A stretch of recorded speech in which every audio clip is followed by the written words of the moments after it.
The Ritz-Carlton in Manhattan shimmered like a palace that night. Its chandeliers glowed with liquid gold, marble floors whispered the weight of fortunes, and the hush of moneyed voices filled the air like a secret no one dared to break.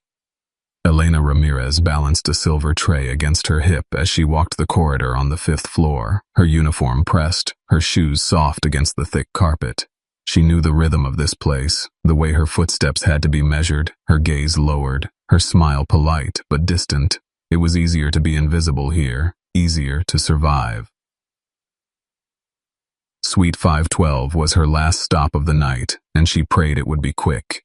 The knock she gave was polite, careful, but the door swung open too fast, too heavy, making her stumble. A wave of whiskey rolled out, sharp and sour, clinging to her throat. The guest stood in the doorway, shirt half open, his eyes glassy with drink. He muttered something that might have been a greeting, or a slur, and waved her inside with an impatient flick of his hand. Elena stepped carefully, setting the tray down on the table. Her plan was to leave in seconds, before his drunkenness turned ugly. But she never made it to the door. His hand closed around her wrist, hot and heavy, and her breath hitched in her chest. She froze, the polished confidence she wore at work cracking into fear. His grip tightened when she tried to pull away. He leaned close, his laugh coarse, words slurring about how pretty she looked, how no one would miss her for a few minutes. The tray rattled as she tried to twist free, her whisper trembling as she told him she had to go, she had work. His fingers dug deeper, cutting off her escape. Panic roared up like fire in her lungs. With one desperate yank, she tore her arm free and stumbled backward, the tray clattering to the floor. He cursed and lunged again, but Elena bolted, slamming out into the hallway, her breath breaking in sharp bursts as she ran. The corridor seemed endless, the patterned carpet swimming beneath her feet. She clutched the hem of her dress as if it could shield her, her eyes darting for any exit, any corner. Behind her, the man staggered into the hall, calling after her. Her shaking hands fumbled with the elevator button, but the numbers above blurred through her tears. She turned blindly, grasping at the nearest door handle. To her shock, it opened. Elena slipped inside, shutting the door with trembling hands. The room was darker, quieter, the air filled with cedar and faint cologne. Relief crashed into her, but only for a second. She turned, ready to beg forgiveness from whatever guest she had disturbed. Her heel caught on the edge of the rug, and the tray she had clutched toppled from her hands, silver and glass scattering with a metallic crash. She gasped, falling forward. The strap of her uniform slid from her shoulder, fabric tugging loose as she landed hard against the sofa. A shape rose from the shadows, tall, sharp, deliberate. Alexander Kane straightened from the armchair where he had been reviewing contracts, his eyes catching the dim light. He was power-carved into human form, broad-shouldered, dressed in a tailored shirt, his posture so precise it looked like control itself. He looked at her, trembling on the floor, her strap slipping, her cheeks burning with shame.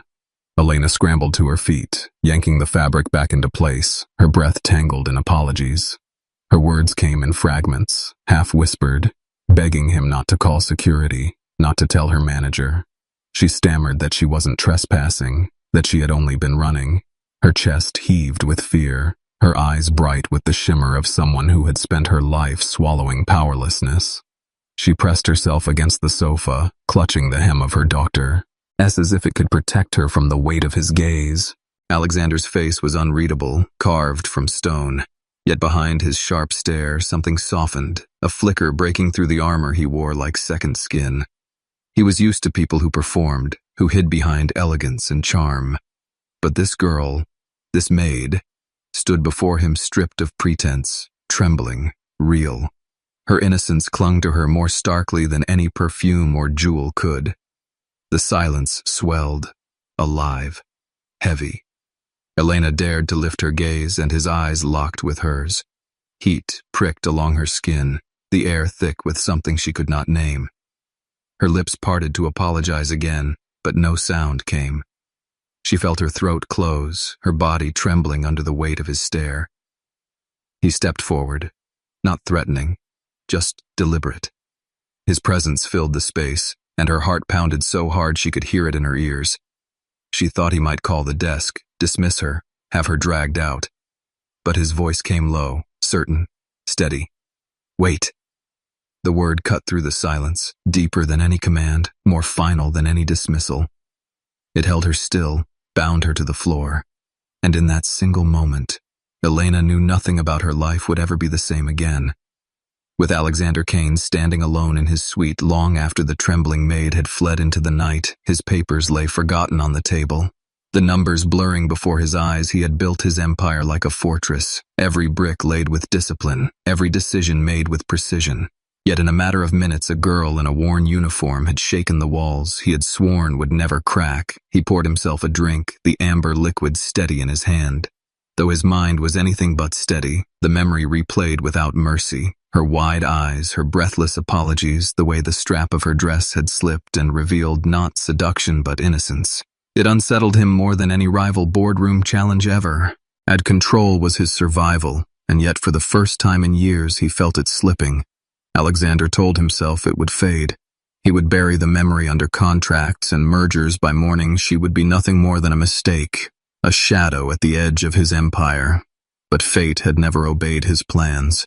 3 nights later, Elena was called to the executive lounge, her tray balanced with practiced ease, her hands trembling only slightly as she delivered coffee to the men who decided the futures of entire companies. When she entered the room, her gaze stayed low until the air shifted sharp and heavy. She looked up, and there he was, seated near the window, the skyline behind him glowing like a kingdom of fire. His eyes rose from his phone and locked with hers. She nearly dropped the tray, the heat of recognition surging through her like lightning. He stood, and for a moment she thought he would expose her, call her out for barging into his suite. But instead, he reached for the coffee, his fingers brushing hers, the touch brief but powerful. Her breath caught her heart pounding. She tried to retreat, but his voice stopped her again. "Wait!" The word anchored her feet to the floor. She turned slowly, her pulse racing. He studied her not with mockery, not with indulgence, but with a searching gaze that made her feel both stripped bare and strangely seen. "Are you all right?" he asked.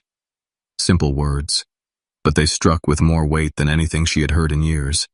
No guest, no manager, no stranger had ever asked her that before. She nodded too quickly, too desperate to escape, but the sound of his voice followed her down the hall, echoing in her ears. That night, she told herself again to keep her distance. She was a maid barely surviving with rent and her brother's medicine. A billionaire like Alexander belonged to a world so far above hers it was foolish to even imagine otherwise. But her heart betrayed her logic, because every time his eyes found hers, she felt the walls she had built around her life beginning to crack. And Alexander, who had trained himself to resist every temptation to silence every distraction, now found himself searching corridors where he knew she would walk, leaving meetings early just to step into places where her presence lingered. He told himself it was nothing, just curiosity yet. Deep down, he knew the truth. Something had begun the night she stumbled into his world, something that no amount of power could undo. In the silence of his penthouse, as the city lights burned beneath him, Alexander Kane admitted to himself what he had never dared before.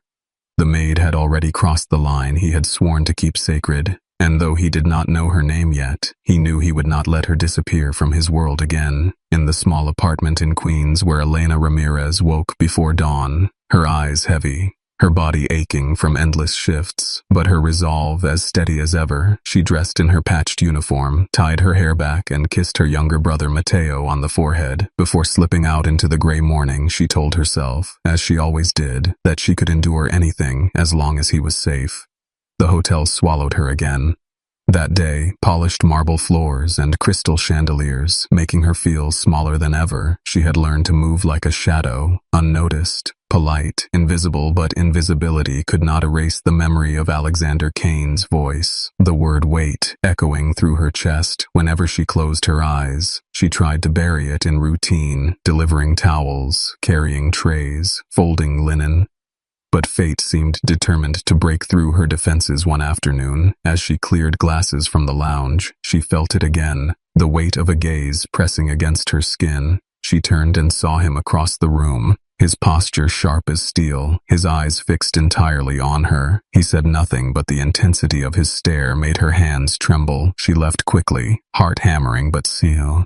He knew in her bones this was no coincidence. That evening, the sky broke open, rain flooding the streets as she left the hotel. Her umbrella snapped in the wind, leaving her soaked, shivering. She pulled her jacket close and hurried toward the subway. A shadow stretched over her, then a dark umbrella steady above her head. She looked up, and there he was, Alexander walking silently beside her, raindrops sliding down his suit as if they dared not touch him. The city blurred around them, but in the cocoon of the umbrella, the world felt narrowed to only 2 breaths. He walked her to the subway without a word. She tried to thank him, but his expression silenced her. Not cold, not indulgent, simply unreadable, yet beneath it, she felt the tension, the unspoken truth of a man used to control who had begun to lose it in her presence. The following week she sat in a campus cafe counting coins to see if she could afford even a small cup of coffee. She hesitated, then set the change down on the counter, but before she could speak, a bill slid onto the counter beside hers. A steady hand placed it there. She turned and saw him again, composed, silent, his gaze leaving her, no room to argue. He nodded to the barista, and the cup was hers. She accepted it, warmth spreading through her palms and deeper still into her chest. Their encounters began to stack like stones, forming something she could not deny. He appeared in corridors and lobbies, on quiet streets, at moments when she least expected it, and always the air between them grew heavier, charged with something unspoken, when his hand brushed hers in passing, when his eyes lingered too long on her face, when silence stretched just 1 heartbeat longer than necessary. She told herself again and again that he was untouchable and she was invisible, but her heart refused to listen, and Alexander, who had sworn never to blur the lines of control, now found himself deliberately sing them step by step, unable to resist the pull of a girl who had walked into his suite by accident and left him altered forever. On a night when the hotel shimmered with noise and celebration, a charity gala filling the ballroom with glittering gowns and champagne laughter, Elena moved through the service floor with her tray, balanced her steps, careful, her uniform damp with sweat from hours of rushing. No one noticed her except when they needed a glass or a napkin, and she preferred it that way. But as she passed the mirrored doors of the ballroom, her reflection caught her, and so did the weight of a gaze. Alexander stood near the far corner in a black suit. His tie loosened, his posture crisp as if carved from stone. His eyes followed her through the crowd. Though he never spoke her name, she felt it. Her pulse raced, and for a heartbeat she forgot she was invisible. His gaze made her seen in a way that terrified her. Later that night, when the guests had gone and silence returned to the halls, she stayed behind, wiping tables on the service floor, exhaustion pulling at her arms. The door opened and he stepped in, his suit jacket gone, his tie hanging loose. He watched her without a word. She froze, the air between them heavy with tension. "You should not work so late," his voice low, steady. She forced a smile and told him she had no choice. She needed every hour, every dollar. His eyes narrowed, not in judgment, but in a strange, searching way. He stepped closer and her breath caught. She could hear the hum of the lights above and the pounding of her heart. He did not touch her, but his presence filled the space, pressing against her resolve. For once, she did not lower her gaze. She looked straight at him, and the silence between them pulsed with something fragile and fierce. He studied her as if memorizing the lines of her face, as if every second mattered. She whispered good night, gathered her things, and left before the moment could shatter. That night in her apartment, she lay awake, Matteo asleep in the next room, her hands pressed to, her face, the memory of his nearness still alive on her skin. She repeated to herself, it could not happen, it must not happen. But deep down, she knew the line was already blurring. Days later, as she passed through the lobby, she found him again, this time by the photographs displayed from past events, images of fundraisers and donations, years of polished appearances. One frame drew her in, a Christmas drive nearly a decade ago. A younger Alexander stood with a group of children, his smile practiced, but his eyes softer in the corner of the photo. A thin girl clutched a small gift bag, her eyes too serious for her age. Elena froze because it was her. She whispered the memory aloud, the toy he had handed her the first time she had seen him, though neither had known it. Then, his eyes widened, the mask of control faltering. He admitted he remembered the day vaguely, one of many obligations, but the truth hit them both. Their lives had crossed long before fate pushed them into this collision. The discovery changed everything. What had seemed like chance now felt like destiny, and from that night their conversations carried a weight neither could deny, the magnetic pull that had been building. now hummed stronger, threading the past to the present, binding them closer in a way neither could escape, and in the shadows of the hotel whispers began. The billionaire was no longer untouchable. He was being seen too often in places where a maid happened to be. With a storm rolling across the city, lightning flashing against the glass towers of Manhattan, the Ritz-Carlton swayed with its usual luxury, but in the hushed corridors, whispers had already begun. Maids spoke in careful tones. Staff exchanged glances. The billionaire who never lingered in service floors now seemed to appear wherever Elena walked. His presence was impossible to explain, his silence impossible to ignore. Elena tried to convince herself it was chance fate, nothing more but the truth, pressed closer with each passing day. Her pulse betrayed her logic. Whenever his shadow appeared, when his hand brushed hers by accident, when his voice softened only for her, she fought to bury the growing heat in her chest, but destiny seemed determined to drag her forward. The breaking point came in the form of a guest, a wealthy man known for his temper and his indulgence. Elena was summoned to his sweet tray in hand. Careful, polite, when she entered, she found him waiting, a smirk on his lips, a velvet jewelry case open on the table. He insisted she try on a diamond bracelet. She declined, softly backing away, but he pressed it into her hand, the glittering trap cold against her skin. Before she could return it, the door opened and Alexander Kane stepped inside. He had come for business with the guest, but instead he found Elena cornered, her face pale, the bracelet glinting in her trembling hand. The guest's smirk widened as he claimed she had tried to steal it. Within minutes, security was called. Whispers spread through the corridors too fast to stop. By the time Elena stumbled into the staff room, the rumor had already begun. A maid caught stealing a girl too close to the CEO. By morning, tabloids had the story. Her face splashed across glossy covers. Thief, gold digger scandal. The words burned through her chest like fire. Her job teetered, her reputation shredded by lies she could not disprove. She sat in the manager's office, her breath shallow, her voice lost as accusations flew around her. Alexander faced his own storm behind the closed doors of a boardroom. Sharp suits and sharper eyes cut into him. Investors muttered about risk and reputation. The board warned of billions at stake. They demanded distance from the maid. They insisted he let her fall so the empire could survive. He listened, jaw tight. His hands clenched, the weight of choice pressing down on him on one side, legacy contracts power on the other. A trembling girl who had stumbled into his suite by mistake and somehow stripped away the armor he had worn his entire life. The silence in the boardroom stretched until Alexander stood, his voice calm yet thunderous as he said, she was innocent, framed that he would not abandon her. He told them, if defending truth meant the company could collapse, then perhaps it deserved to collapse. Gasps rippled through the room, but his eyes did not waver. For Elena, the news struck like a blow and a bomb at once. Terror that he had risked everything for her salvation, that someone finally believed her.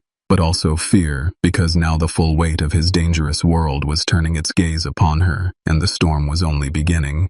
With silence that did not feel safe, photographers swarmed outside Elena's small apartment. Reporters shouted her name. Neighbors stared with curiosity and suspicion. The scandal had not faded. It had multiplied, each headline sharper, each rumor heavier. She tried to shield Matteo from it, but even her brother's smile carried shadows of fear. She wanted to disappear. But Alexander Kane refused to let her vanish. He appeared at her door one evening, his expression harder than steel, but his voice quiet. He told her she was not alone, that no lie, no tabloid, no boardroom would break her. She believed him. And yet the fear in her chest deepened, because loyalty from a man like him came with enemies she could not even see. One of those enemies was already moving Victor Hale, a rival whose hunger for power stretched back years. He had waited for a weakness in Kane Holdings, and now he saw one. Alexander's heart. Victor understood that the empire of numbers and contracts could be shaken not by mergers, but by love. The first warning came as a slip of paper pushed under Alexander's penthouse door. 4 words, written in sharp ink. Walk away from her. Alexander read it twice. his fist tightening until the note tore. He increased security, placed men at hotel entrances. Cars trailed Elena on her way to school, and every night he drove her home himself. But the danger only grew more visible. Elena noticed the dark suits near the lobby, the cars idling too long on quiet streets. She tried to argue that she could take care of herself, but Alexander's tone silenced her. He was not merely cautious, he was preparing for war. She saw it in his eyes, and it made her heart ache with both fear and something deeper. The storm finally broke one evening when she left work with a bag of groceries for Matteo. The street was dim, the air heavy. A van slowed beside her. Hands grabbed her before she could scream. Apples spilled across the pavement. She fought, clawing, kicking, but a cloth pressed to her face and darkness swallowed her. She awoke hours later in a warehouse, the smell of oil and rust sharp against her tongue. Her wrists bound her head. Throbbing, strangers circled her, their eyes cold. One leaned close, his voice calm as he told her she was leverage. Nothing more. A bargaining chip to make Alexander Kane surrender a contract worth billions. If he refused, she would not walk away alive. Midnight in his penthouse. Alexander answered the call. The distorted voice demanded signatures, demanded surrender in exchange for Elena's life. The empire he had sworn to protect dangled in the balance, but the thought of her bound and terrified burned hotter than any empire ever could. For years he had fought to preserve control, to guard legacy with an iron hand. But as the city hummed around him and her name echoed in his chest, Alexander Kane knew the truth. An empire meant nothing without her, and he would risk everything to bring her home. With the city still asleep, the sky a pale bruise of gray as Alexander Kane prepared for war, he had spent the night in silence, the phone call echoing in his ears, every demand, every threat cutting deeper than any boardroom battle ever had. Elena was out there bound and terrified, while men spoke of contracts and signatures, as if lives were numbers on a page. He gathered his private security men trained for crises the world never saw. Black vehicles lined the curb, silent as shadows. Weapons checked radios, whispering orders. Alexander was not just a CEO now, he was a man stripped of titles. His focus sharpened into something lethal. He told them one thing above all: she comes out alive. In the warehouse, Elena fought to stay awake, fear wrapping around her like chains. Her wrists ached, her throat raw from the cloth they had pressed against her. Her mind raced with flashes of Matteo alone at home. Alexander's face when he told her she was not alone. She clung to those fragments, refusing to let despair consume her. The hours crawled, the men around her grew restless, their voices harsh, arguing about timing, about whether Alexander would comply. One of them sneered that billionaires always chose money over people, but Elena's heart whispered. Otherwise, she had seen the way he looked at her, the way his voice broke rules just by softening her name. Before dawn, the silence outside the warehouse shifted.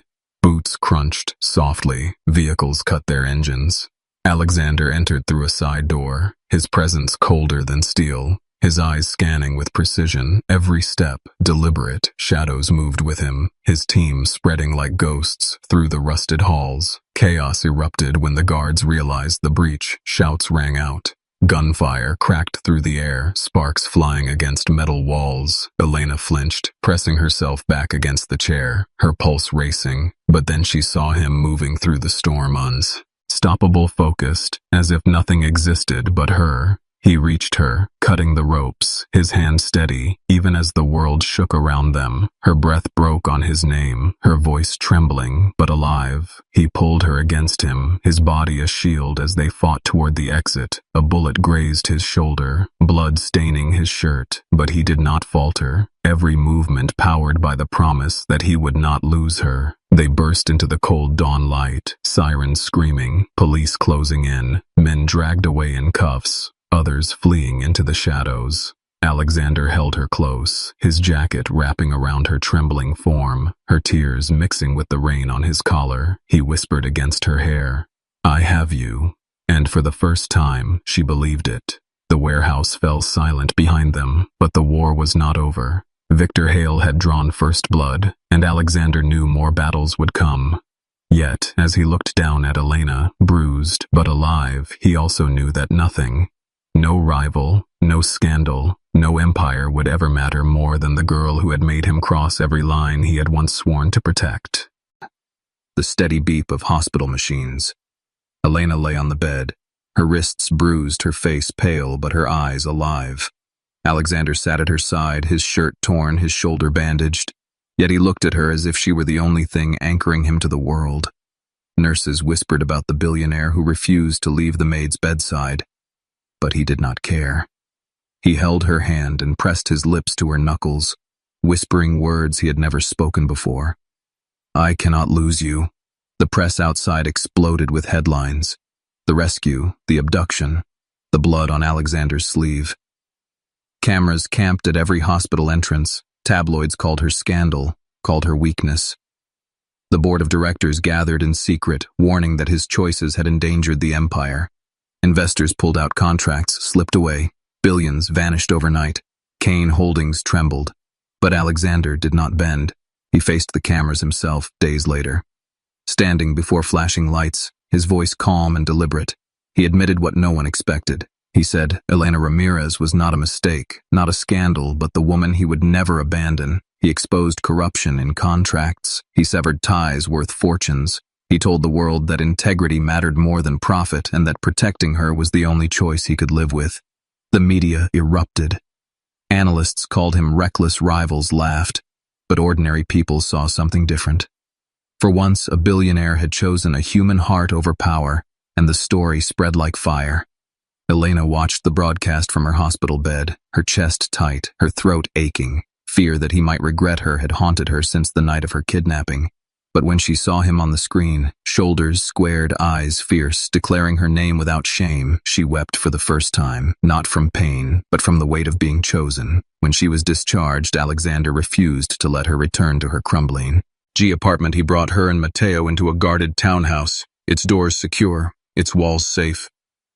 Elena resisted at first, terrified of dragging her brother deeper into chaos. But the light on Matteo's face when he saw his own room, his own desk, his own window, broke her resolve. For once her brother could breathe without fear. The nights that followed were not perfect. Alexander tried to cook once and nearly set off alarms. The pasta burned, the sauce ruined. Elena laughed until her stomach ached, tears spilling for the first time in joy rather than grief. Alexander watched her in silence, realizing that the sound of her laughter meant more to him than any empire he had ever built. Outside, the storm still raged. Tabloids hunted her name. Cameras followed her every step. Board members plotted. Rivals circled. But inside those walls, a fragile new life was forming. Elena studying by the lamp, Matteo showing Alexander his homework. Alexander watching them with a tenderness he had once believed impossible. Yet even as warmth bloomed in stolen moments, both knew the world was not finished testing them. Love had bound them, but enemies still circled in shadows, waiting for their chance to strike, and the cost of defying that world was only just beginning to reveal itself. A fragile peace that never truly settled. The townhouse was filled with new rhythms, Matteo's laughter echoing through halls that had once been silent. Elena studying late into the night, Alexander reading beside her, their mornings starting with quiet cups of coffee instead of boardroom calls. For a moment, it felt like a home, but outside their walls, the world sharpened its knives. The press would not relent. Journalists camped near the gates. Tabloids published every detail of Elena's past, twisting her life into headlines. Neighbors whispered that she had trapped a billionaire. Rivals mocked Alexander in editorials, calling him reckless, naive, unfit to lead the board. Pressed harder than ever, their meetings tense, their voices filled with warning. They claimed investors were abandoning ship contracts, collapsing deals, evaporating, all because he had chosen a maid over his empire. Alexander listened, jaw tight, but unshaken. He told them power without integrity was rot. He told them love was not weakness, but strength. The board stared in stunned silence, unable to recognize the man who had once been their cold, untouchable leader. But while the world attacked from one side, Victor Hale struck from the other. He had lost the battle of the warehouse, but not the war. His men still lingered in the shadows, watching, waiting. He began planting rumors, feeding the press, stories designed to break Elena's spirit. Anonymous voices whispered that she was unfaithful, that she was a pawn playing a game beyond her reach. Photos manipulated stories, twisted her image into something she barely recognized. Elena tried to ignore them, but the weight pressed heavier each day. Walking to class, she felt eyes on her, whispers chasing her down the street in the grocery store. Strangers looked at her as if she were guilty of crimes she had never committed. Mateo came home from school, fists clenched from defending her name, and he realized that hiding was no longer enough. The world would keep tearing at them until she found her own voice. With Alexander's encouragement, she applied for a scholarship tied to legal studies, determined to fight back, not with silence, but with knowledge. When the acceptance letter arrived, she clutched it to her chest, overwhelmed by the thought that she could step into a world where her voice might matter. She was no longer invisible, she was no longer powerless, yet the moment of triumph carried a darker shadow, because on the same night, Victor Hale made his boldest move. He leaked documents suggesting fraud inside Kane Holdings, twisting Alexander's act of integrity into an accusation of corruption. The press devoured it. The board panicked. Investors recoiled for the first time. Alexander's empire teetered on the edge of collapse. Through it all, Elena stood beside him, her hand in his, her eyes steady. She told him he had chosen her against the world, and now she would choose him. She was no longer the trembling maid hiding in corridors. She was the woman willing to face storms at his side. But storms have a way of breaking even the strongest walls, and as the city's lights burned outside their window, the final test of their bond loomed closer than either of them could see. A revelation waiting in the shadows, one that would strike deeper than scandal or business loss and force them to confront a truth that could change everything. On a rooftop above the city where lights shimmered like restless stars, the same rooftop where Alexander once brought Elena coffee in paper cups. Now he stood with her hand in his pulse steady but fierce, a velvet box hidden in his pocket. Storms had passed, but scars remained, their names, still hunted by tabloids, the empire still fragile. Yet in that moment all he could see was her. He spoke not as a CEO, not as a man of wealth, but as someone stripped bare. He told her she had given him more than love. She had given him a reason to live beyond contracts, beyond power, beyond legacy. Elena's eyes filled with tears as he knelt before her, the city rushing like wind around them. She whispered yes, before he could even finish asking the word. Trembling with joy, he slid the simple ring onto her finger, a symbol not of status but of devotion. And when they kissed, the noise of the city faded, leaving only the sound of two hearts that had survived fire. Their wedding weeks later was small. Nothing like the galas Alexander once hosted. Elena walked down the aisle in a borrowed gown, Mateo grinning as he carried the rings. Their vows were not promises of perfection, but promises to keep choosing each other, no matter the storm. When Alexander kissed his bride, applause erupted, but what mattered was the look in her eyes, the reflection of everything they had endured. But the final reveal came not during vows, nor during the dance under strings of golden lights. It came days later when Elena sorted through a box of her late mother's belongings, a faded letter hidden between pages of an old book her mother had once worked briefly for the Kane family years before Elena was born. She had been the quiet housekeeper who comforted a boy named Alexander when his father's words cut too deep. She had been the one who pressed a toy into his hands the day of that long-ago Christmas drive, telling him to give it away to a child who looked like she needed hope. Elena sat frozen, the letter trembling in her hands, the memory unspooling in her mind, that photograph she had seen of herself as a thin girl holding a wrapped toy. It was no coincidence Alexander had not only been the man she collided with by accident, he had been shaped by the kindness of her mother. Her mother had unknowingly planted the seed of their first meeting years before, when she showed him the letter. His composure cracked for the first time, tears burning in his eyes. He realized the invisible thread that had pulled them together was not chance. It was destiny. Her mother's kindness had reached across time, binding them long before either of them could name it. They stood together in silence, the city glowing beyond their window, both shaken, both awed. Their love no longer felt like defiance against the world. It felt like fate written in hidden lines of their past. They had crossed boundaries, endured scandals, fought enemies, and survived storms. But this truth revealed something greater.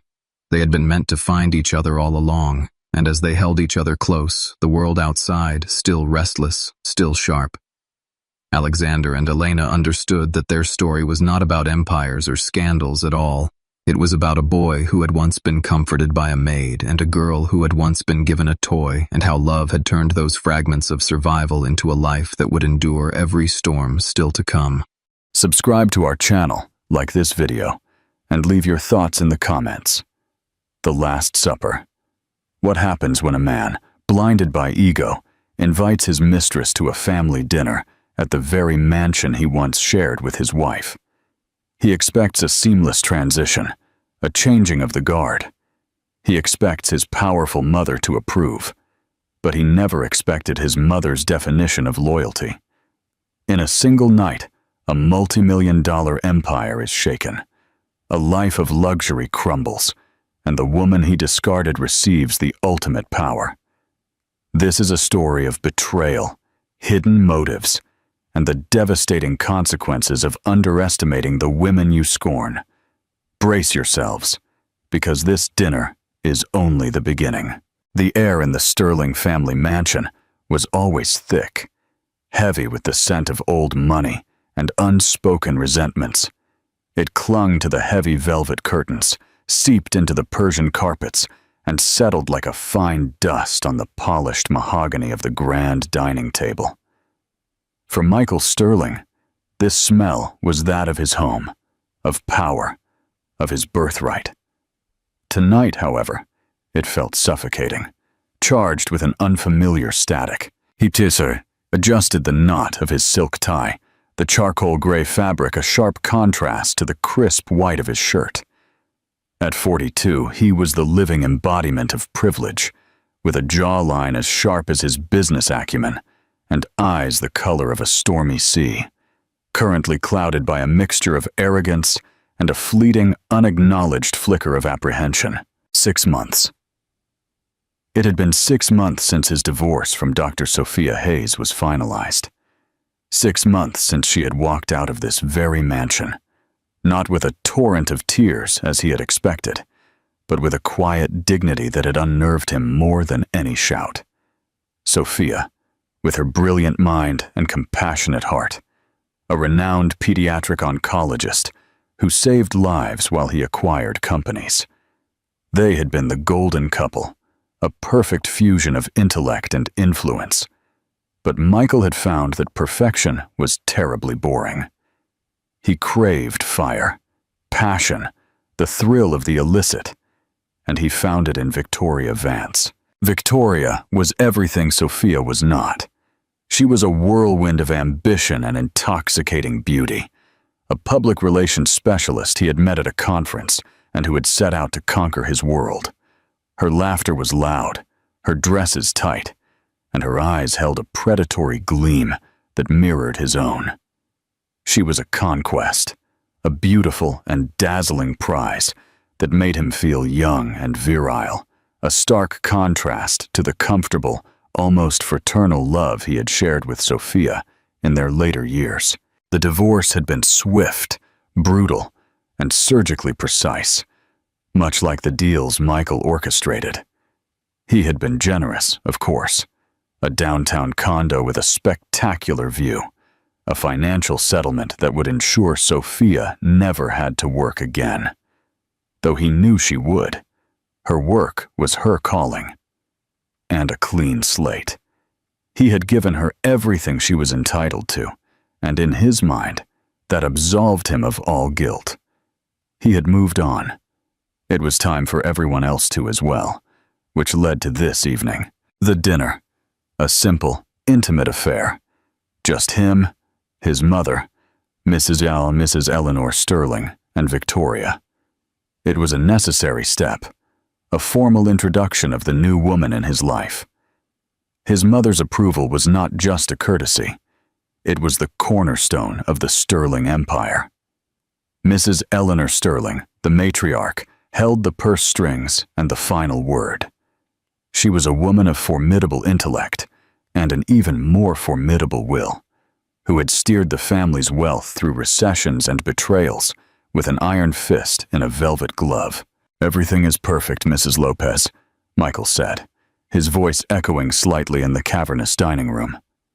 The table was set for 3, with the family's finest china and silver gleaming under the soft light of the crystal chandelier.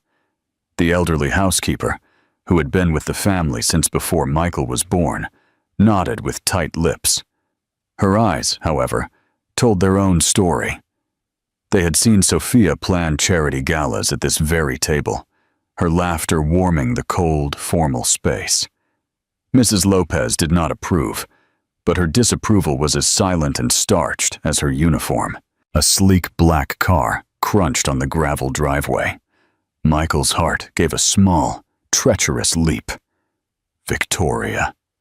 He smoothed his suit jacket and walked toward the grand foyer, composing his features into a mask of confident charm. Victoria stepped out of the car like a movie star on a red carpet. She wore a crimson dress that hugged her every curve, a bold declaration against the mansion's discreet elegance. Her blonde hair was styled in perfect waves, and her smile was dazzling, a weapon she wielded with expert precision. "Michael, darling," she purred, kissing the air beside his cheek.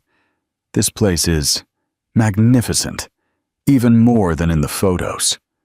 Her eyes scanned the foyer, taking in the grand staircase, the ancestral portraits, the sheer brazen scale of the wealth on display.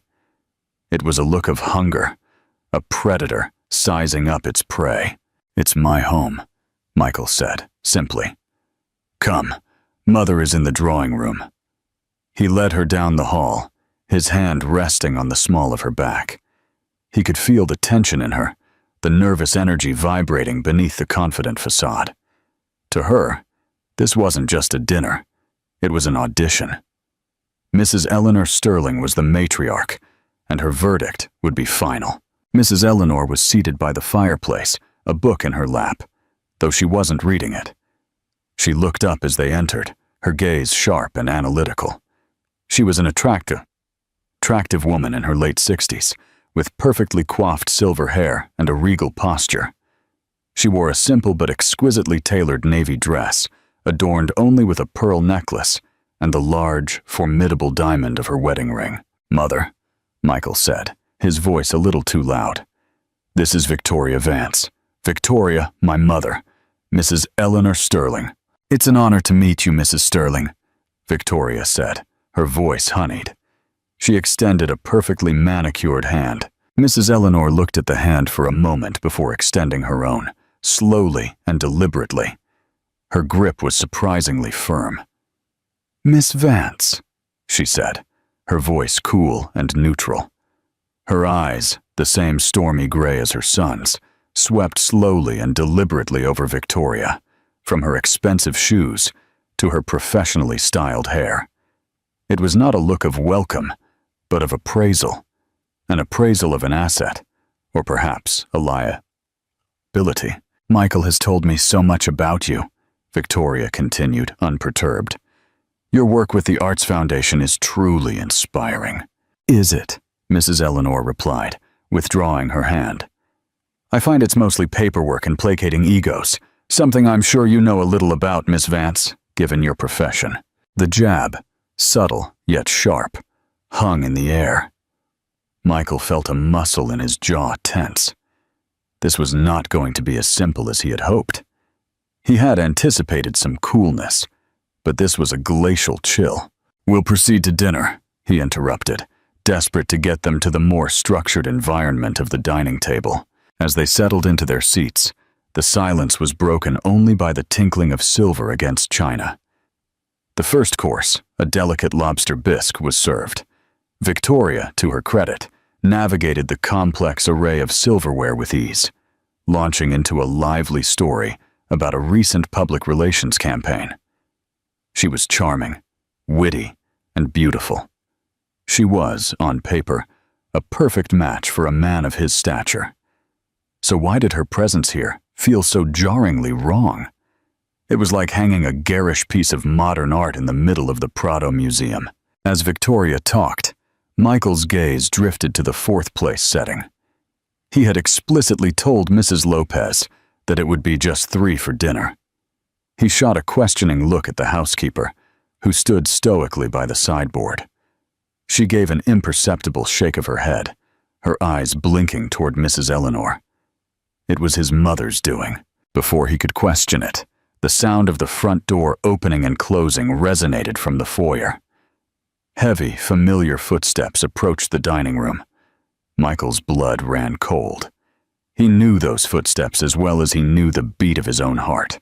The dining room doors swung open, and there stood Dr. Sophia Hayes. She was not dressed for a formal dinner. She wore simple black trousers and a soft cream cashmere sweater. Her dark, curly hair was pulled back in a loose bun, and her face was devoid of makeup. She looked tired, as a doctor looks after a long, difficult day. But when her eyes met his, they were clear, steady, and held a strength that Victoria's manufactured confidence could never hope to match. She stopped in the doorway, her gaze taking in the scene. Michael, frozen in his chair. Victoria, with her fork halfway to her mouth, her face a mask of confusion and fury. And Mrs. Eleanor, who looked at Sophia and, for the first time tonight, smiled. A genuine, warm smile. "Sophia, darling," Mrs. Eleanor said, her voice holding an affection that had been conspicuously absent just moments ago. "Thank you for coming. We were just about to start." The silence that fell over the dining room was heavier than the ancestral portraits that lined the walls. It was a thick, suffocating blanket of shock, fury, and bewilderment. Michael felt as if the air had been sucked from his lungs. He looked at Sophia, his ex-wife, standing in the doorway of his family home, looking as if she had simply returned from a long day at the hospital, as had once been her routine. But now everything was different. He had made sure of that. Victoria was the first to recover. Her public relations training kicked into gear to smooth over the social grenade that had just detonated. She put down her fork with a delicate clink, her crimson lacquered nails a sharp slash of color against the white tablecloth. A strained, brittle smile spread across her lips. "Well, this is a surprise," her voice a carefully modulated purr, though her eyes, fixed on Sophia, were chips of ice. "Michael, you didn't mention we'd be having another guest." Michael could not find his voice. His gaze was locked on his mother. Mrs. Eleanor sat at the head of the table, the picture of composed serenity. Her expression gave nothing away. This was her move, her game, and he, his mistress, and his ex-wife were simply pieces on her board. Sophia, however, seemed unruffled. Her eyes, which held a deep, weary wisdom that always made Michael feel like a petulant child, scanned the room and settled on Mrs. Eleanor. "Mrs. Sterling," her voice was calm and steady, a soothing balm in the charged atmosphere. "You said it was urgent." "It is," Mrs. Eleanor replied simply, gesturing to the empty seat beside her, the seat that had always been Sophia's. "Please, join us." With a silent grace that felt like a rebuke to Victoria's flashy presence, Sophia walked toward the table. She did not look at Michael as she passed, a deliberate omission that stung more than any accusation. She gave a polite nod to Victoria, a gesture of civility that was somehow more insulting than open hostility. As she sat down, Mrs. Lopez materialized at her side, pouring a glass of water with a familiarity that spoke volumes. "I must apologize for my attire," Sophia said, her gaze directed at Mrs. Eleanor. "I came straight from the hospital. One of my patients, a little boy with neuroblastoma, had a difficult reaction to his last round of chemotherapy." She spoke of matters of life and death, with a casual gravity that made Victoria's previous chatter about brand synergy and market penetration seem completely frivolous. "And how is little Leo now?" Mrs. Eleanor asked, her tone tinged with genuine concern. "Stable for now. We have hope," Sophia said, a faint, tired smile touching her lips. "He's a fighter." Michael watched the exchange, a knot of something ugly and unknown tightening in his stomach. It was jealousy. He was jealous of the easy intimacy between his mother and his ex-wife, a bond that had clearly survived his marriage. They were talking about a world he had no part in, a world of meaning and consequence that made his own pursuits feel hollow. Victoria, sensing the shift in power, attempted to regain the spotlight. "That sounds incredibly stressful." Her voice dripped with synthetic sympathy. "I can't imagine. The pressure must be immense. It reminds me of a crisis campaign we did for a pharmaceutical client whose new drug had some unexpected side effects. We had to work around the clock to manage the narrative." The comparison was so clumsy, so astonishingly tone-deaf, that a stunned silence followed. Sophia simply looked at her, her expression unreadable, before taking a slow sip of her water. It was Mrs. Eleanor who responded, her voice as sharp as a scalpel. "I'm not sure that managing a corporate narrative is the same as managing a child's life, Miss Vance," she said coldly. "But I appreciate the attempt at an analogy." Victoria's face became blotchy with red beneath her perfect makeup. She shot a desperate, furious look at Michael, silently begging him to intervene, to defend her. But Michael was trapped.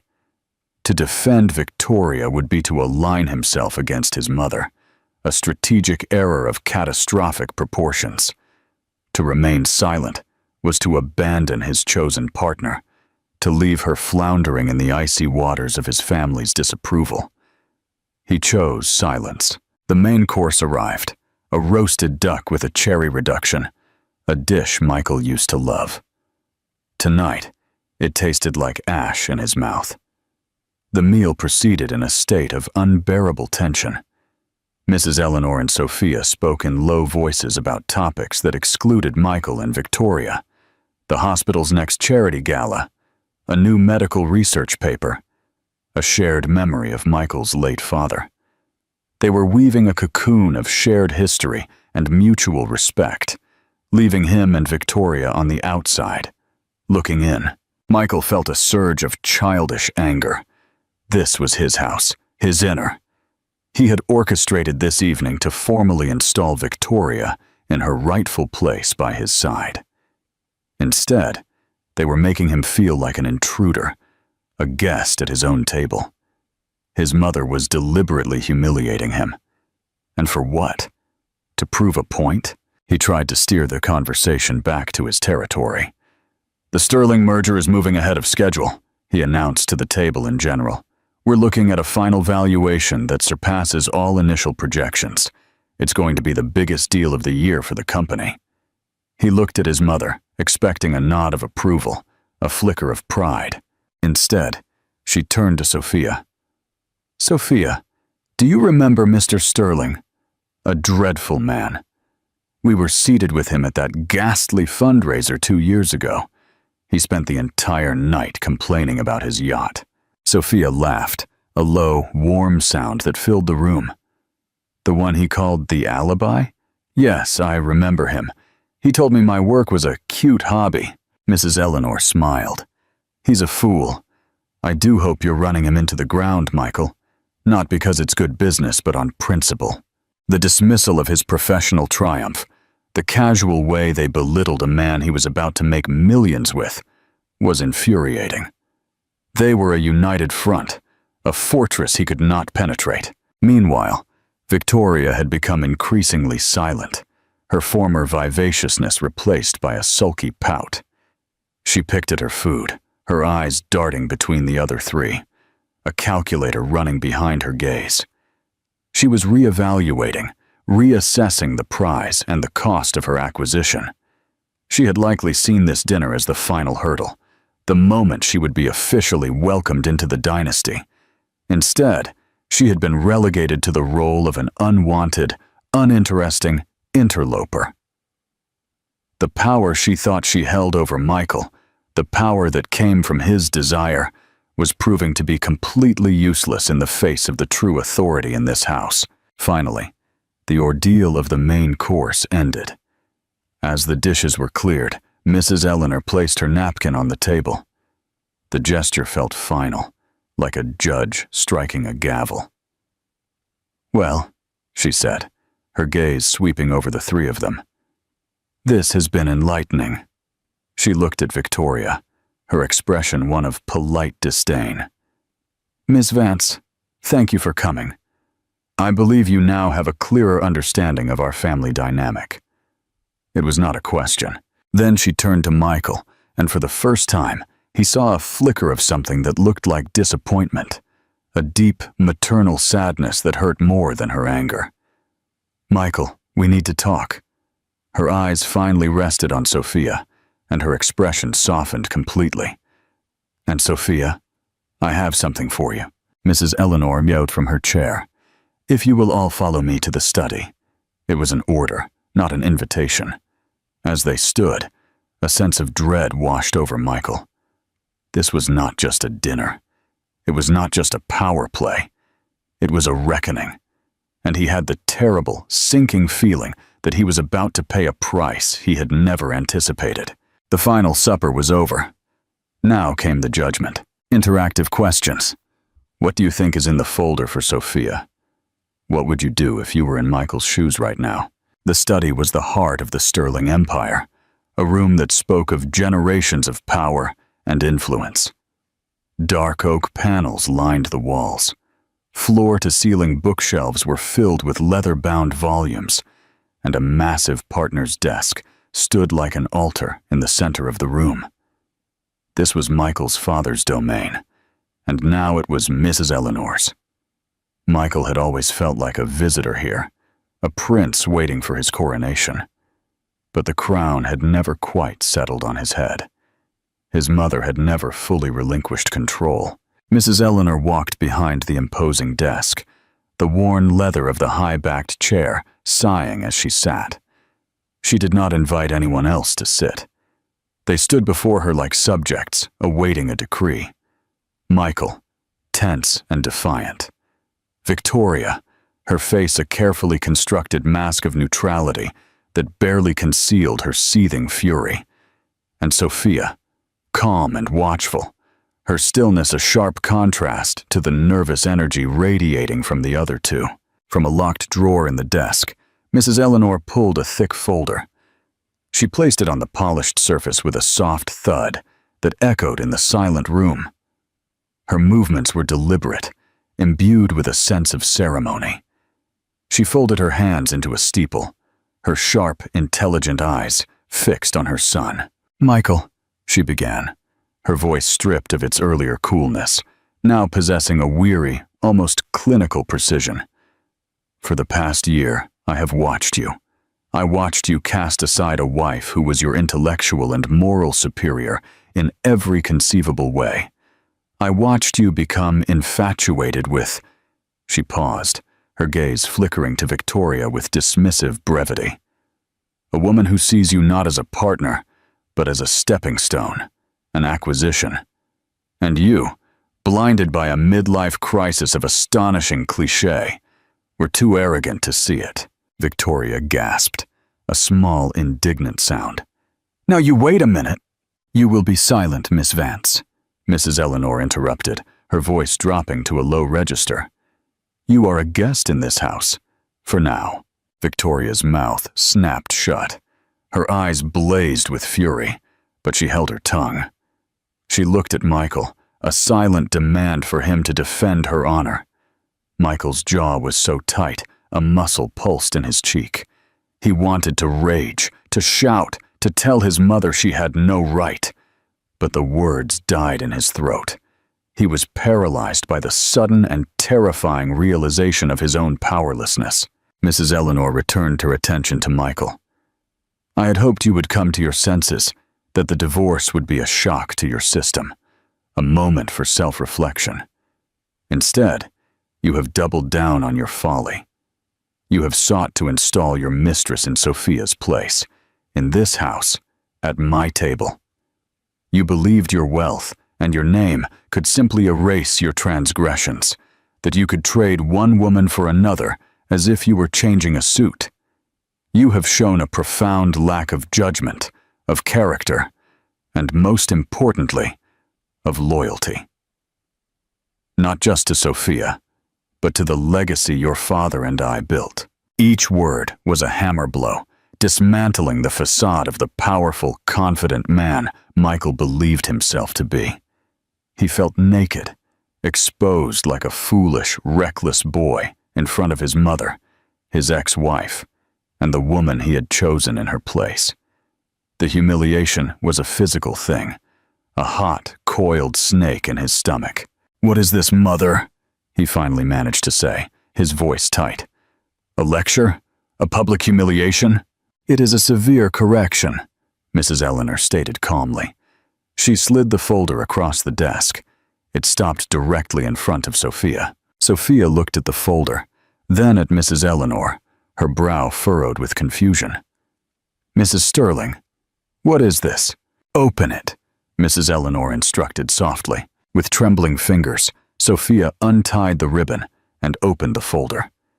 Inside was a single, heavy document, filled with dense legal text. At the top, in bold, were the words, "Deed of Gift." Michael's eyes widened. He stepped forward, trying to see the document, a cold chill running down his spine. A deed? A deed for what?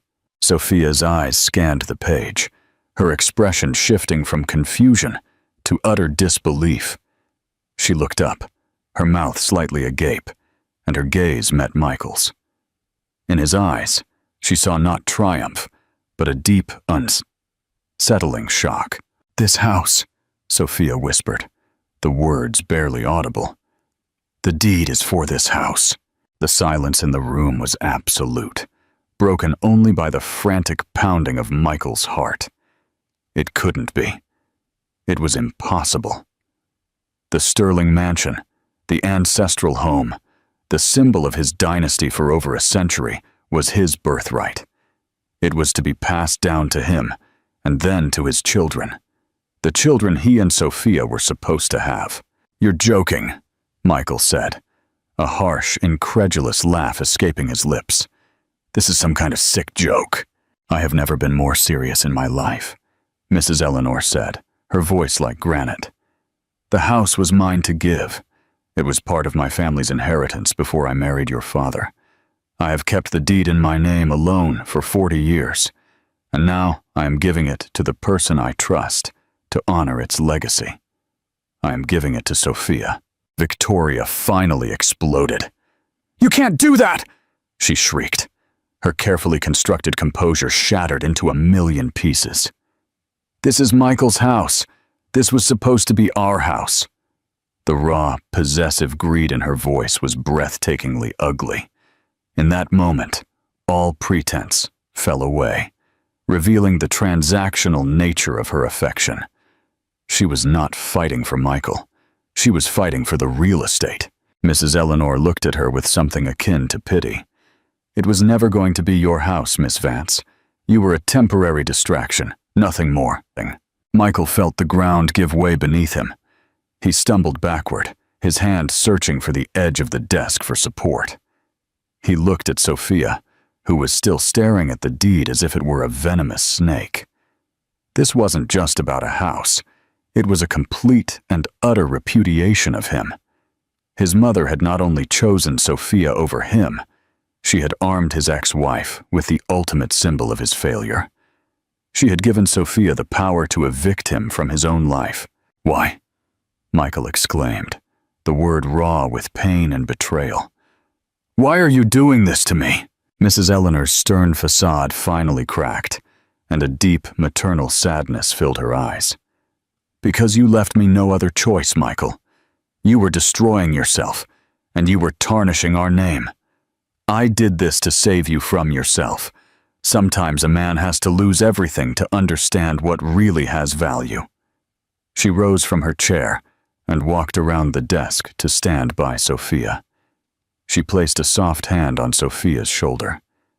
"The house is yours, Sophia," she said in a low voice, her voice just for Sophia. "Free and clear.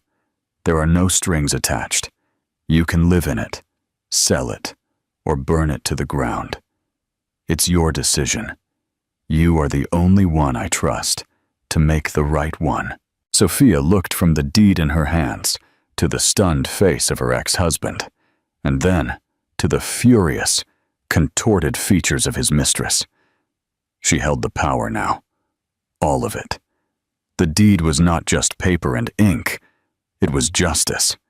It was vengeance. It was a burden of unimaginable weight. And in the deafening silence of the study, she had no idea what she was going to do with it. Interactive question. What would you do in Sophia's place? Would you sell the house, keep it, or use it for a greater purpose? Share your opinion in the comments. The chaos that followed the dinner party was a symphony of disbelief.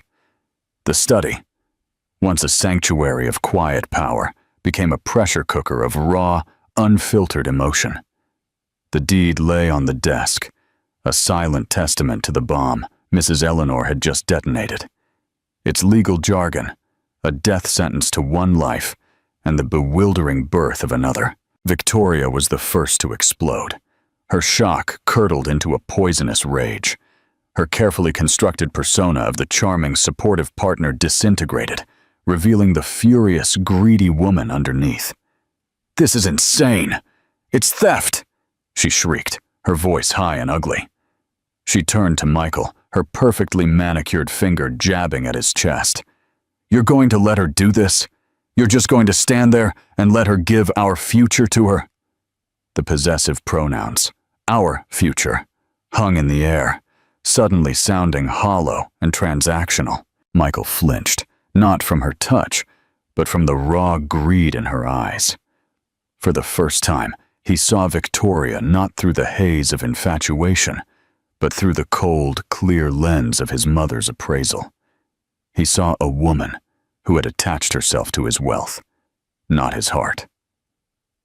The realization was a nauseating jolt, a splash of ice-cold water to the face. "Victoria, stop," he mumbled, his voice weak, unfamiliar to his own ears. He felt hollowed out, a puppet whose strings had been cut. "Stop!" she shrieked, her laugh high and hysterical. "You just got publicly emasculated by your own mother, and you're telling me to stop? She gave your home, your legacy to the woman you left. Don't you see the humiliation? She's laughing at you. Both of them are." Victoria's gaze darted to Sophia, who still stood by the desk, the deed held loosely in her hand. Sophia looked pale, stunned, as if she'd been struck by lightning. There was no triumph in her expression, no hint of laughter. There was only a deep, overwhelming shock. "And you," Victoria spat at Sophia, "don't think I don't see what this is. You played the long game, didn't you? The poor abandoned wife, cozying up to the lonely old matriarch. You manipulated her." Sophia finally looked up, her eyes focused on Victoria, as if seeing her for the first time. The weariness in her expression was replaced by a flicker of steel. "You and I are very different, Victoria," Sophia said. Her voice was quiet, but it held immense weight. "You see a prize to be won. I see a family that is being torn apart. You think this is about a house? It's not." She looked at the deed in her hand, her expression one of profound conflict. "I don't know what this is, but it's not a victory." The quiet dignity of her reply seemed to enrage Victoria even more. She turned to Michael, her last desperate attempt. "Michael, fix this, call your lawyer, sue her, do something!" But Michael was no longer listening to Victoria. His world had shrunk to two people, his mother, who stood like a marble statue of judgment, and his ex-wife, who now held the keys to his entire life in her hands. He felt a primal rage building, a desperate need to reclaim his dominion, to reassert his place at the top of the food chain. He shoved past Victoria and faced his mother. "How could you?" His voice was low and dangerous. "After everything I've done for this family, for the company, you cut me off at the knees, you humiliate me in front of them. You hand over the heart of our family to a stranger." "A stranger?" Mrs. Eleanor's voice was tinged with incredulity. "Sophia has been more of a daughter to me for the past 10 years than you have been a son. She has upheld our values while you have trampled on them. She gave lives while you accumulated assets. She is not the stranger here, Michael. You are." The truth of her words was a physical blow. He had become a stranger in his own home, in his own family. The realization was so profound, so devastating, that his anger momentarily gave way to a vast, empty chasm of despair. He turned his gaze to Sophia, a different emotion now swirling in the toxic cocktail of his feelings. A desperate, pathetic plea for understanding. "Sophia, you can't accept this. You know it's wrong. This is my house." Sophia looked at him, and for a moment, he saw a glimmer of the old Sophia, the woman who had once loved him, the woman whose compassion was as boundless as her intellect. He saw pity in her eyes, and that was worse than her anger. "Your house?" she repeated in a low voice. "Was it my house, Michael? When you were booking hotel rooms with her? When you were texting her from our bed? Was it my house then? Or was it just a beautifully decorated stage for your life, where I was just another prop?" He had no answer. Her words were true, and the truth was a brutal, unforgiving thing. He had desecrated their shared space long before Victoria ever set foot in it. The tension in the room was unbearable. It was Sophia who finally broke it. She placed the deed carefully back on the desk, her hands trembling slightly. "I need air." Her voice was tight. She looked at Mrs. Eleanor. "I can't think about this right now. It's too much." "Of course, dear," Mrs. Eleanor said softly. Sophia turned and walked out of the study, her footsteps silent on the thick carpet. She did not look back. The moment she was gone, the fragile truce broke. Victoria, realizing she had lost, that her investment in Michael Sterling had just been declared bankrupt, let out a sound of pure, unadulterated fury. "Fine," she snarled, grabbing her expensive handbag from a side table. "This is a circus. I'm done." She looked at Michael, her eyes filled with contempt. "When you grow a backbone, you know where to find me. But don't take too long. I have other offers." With that, she stormed out of the study and the house. The slam of the front door was a definitive and resounding end to their affair. Michael knew it, and he was surprised to find that he felt nothing but a hollow, echoing emptiness. He was alone in the study with his mother. The silence was deafening. The deed still lay on the desk, a ticking time bomb between them. "What have you done?" he whispered.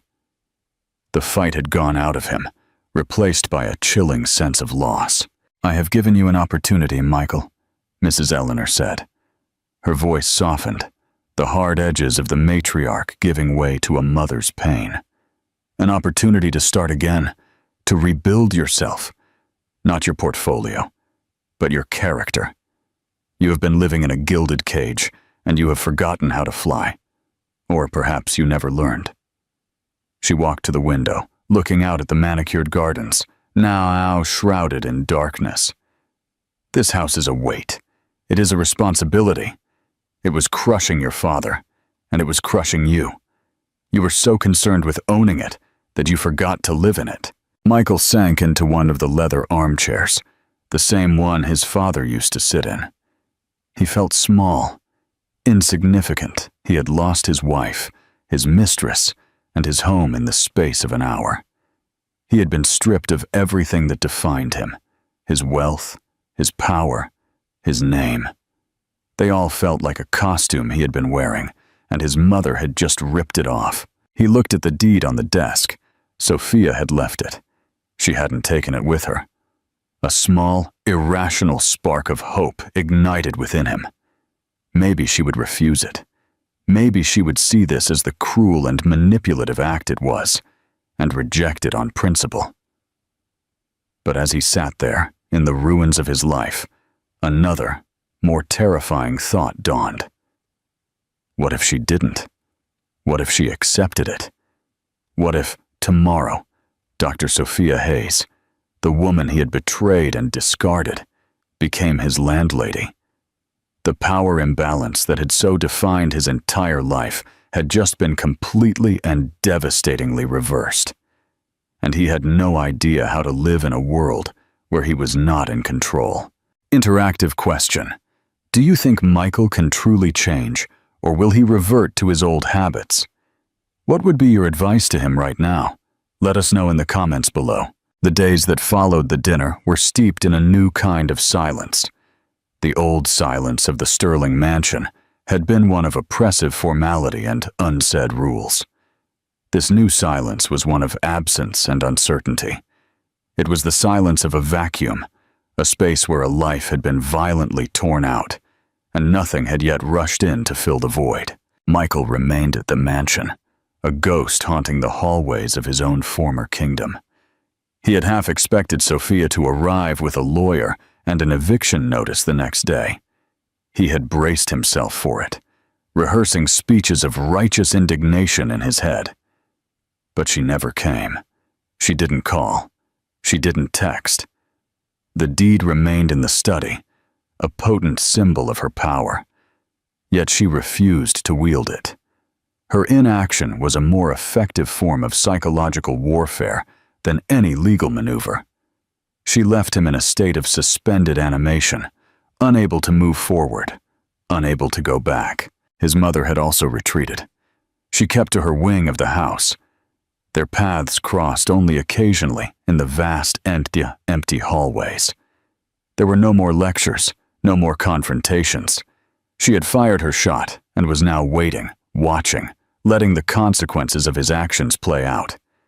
Her silence was one of patient expectation, and it unsettled Michael more than her anger. Stripped of his usual distractions, the thrill of the deal, the flattering presence of Victoria, Michael was left with nothing but time and the resonant silence of his own thoughts. He roamed the house like a caged animal, from the grand ballroom where he and Sophia had hosted their first charity gala, to the sun-drenched breakfast nook where she used to read medical journals on Sunday mornings. Every room held a memory of the life he had systematically dismantled. He found himself thinking of Sophia not as the wronged ex-wife or the new owner of his home, but as the woman he had once known.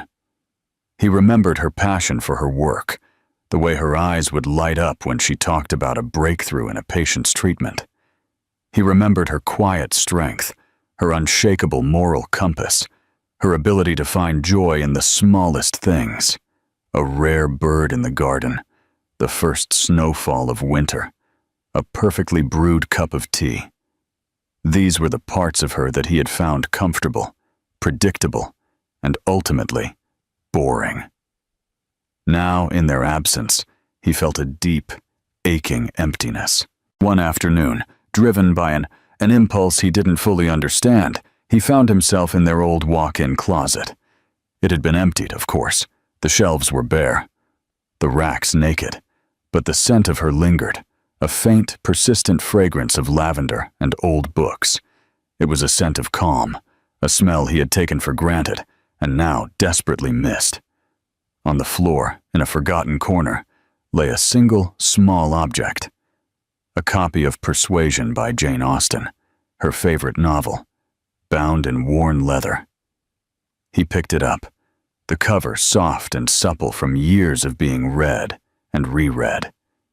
He opened it, and a tiny pressed flower fell from between the pages, a daisy from the mansion's garden. A memory, sharp and painful, pierced through him. A lazy summer afternoon, years ago, when they were still happy, when he had picked that daisy and tucked it in her hair. The small, simple gesture of love felt like a relic from another life, a testament to a man who no longer was. A wave of self-loathing washed over him, so powerful it almost brought him to his knees. What had he become? He had traded this genuine, quiet love, for the cheap, hollow thrill of Victoria's manufactured adoration. His mother was right. He was a fool. Meanwhile, Sophia was grappling with her own silence. The deed sat on her coffee table, in her sleek, impersonal downtown condo, a place that had felt like a refuge, but now felt like a waiting room. The document was a source of immense, terrifying power. Her friends, when she had cautiously told them, were unanimous. "Sell it," her colleague Maria had urged. "Take the money and travel the world. Build your own clinic. Make him pay. Literally. It was tempting. The thought of liquidating the symbol of her pain and turning it into something good, something that was entirely hers, was incredibly appealing.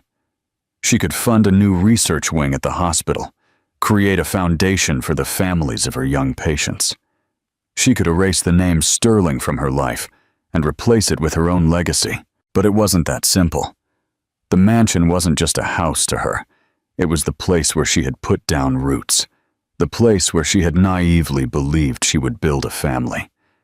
It was the garden where she had planted roses with Michael's father, a man she had adored. It was the library where she had spent countless hours, finding solace in the books when the losses at the hospital became too much to bear.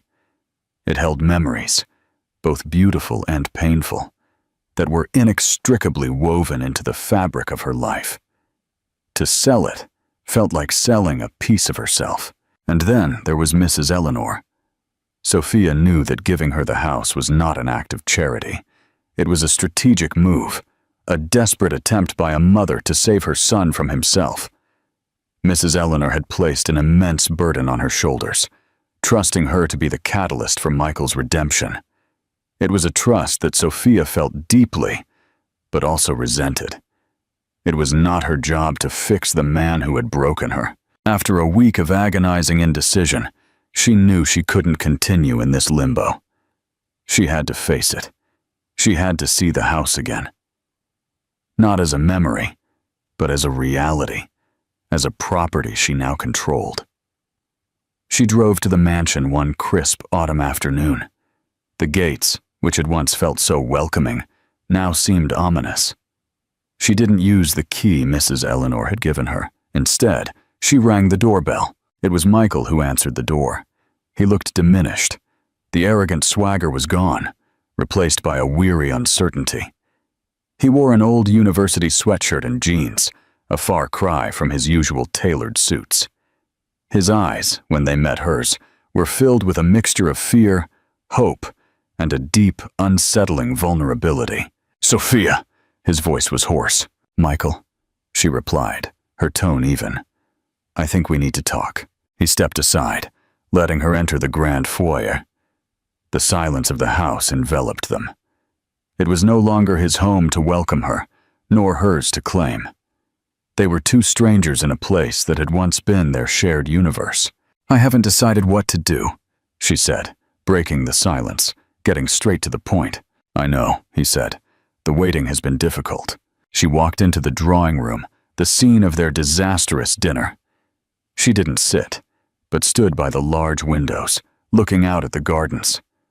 "I came to see the house, to try and figure out what it means to me now." Michael stood awkwardly in the middle of the room, his hands stuffed into his pockets. "And what does it mean to you?" he asked, his voice barely a whisper. "Sophia," she turned to look at him, her expression serious, "is looking. I'm not sure yet. A part of me wants to sell it and never look back. A part of me feels a responsibility to your mother and to your father's memory.